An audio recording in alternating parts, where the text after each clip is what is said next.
You know, I've never been much for shopping. In fact, I try to stay away from town, except for when shipping time comes. I ain't easily found. But the day came when I had to go, and I left the kids with Ma.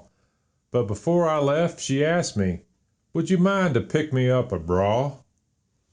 Without thinking, I said sure. How tough could that job be? So I bent down and kissed her and said, I'll be home by 3. Well, when I got the things done I needed, I started to regret ever offering to buy that thing. I was working up a sweat. I crossed the street to the ladies' shop with my hat pulled over my eyes. I wasn't taking any chances on being recognized. I walked right up to the sales clerk. I didn't hem or haw. I told the lady right straight out, ma'am, I'm here to buy a bra. From behind I heard some snickers, so I turned around to see at least 15 women in the store, and they're all gawking at me. What kind would you be looking for? Well, I just scratched my head. I'd only seen one kind before. I thought a bra was a bra, I said. She gave me a disgusted look. Well, sir, that's where you're wrong. Come with me, I heard her say, and like a dog I tagged along. She took me down this alley where bras were on display. Well, I thought my jaw'd hit the floor when I'd seen that lingerie. They had all these different styles that I'd not seen before. I thought that I'd go crazy before I left that women's store.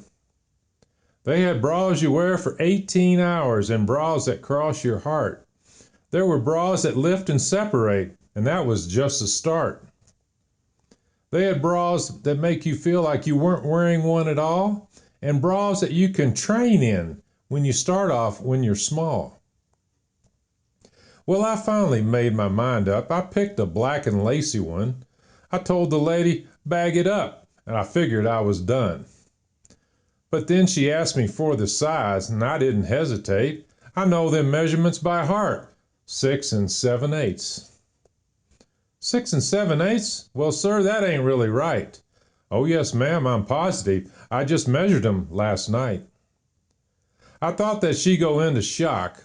Must have took her by surprise when I told her that my wife's bust was the same as my hat size.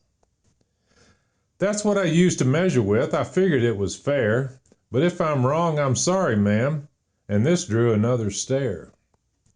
By now a crowd had gathered, and they all were cracking up when the lady asked to see my hat to measure for the cup.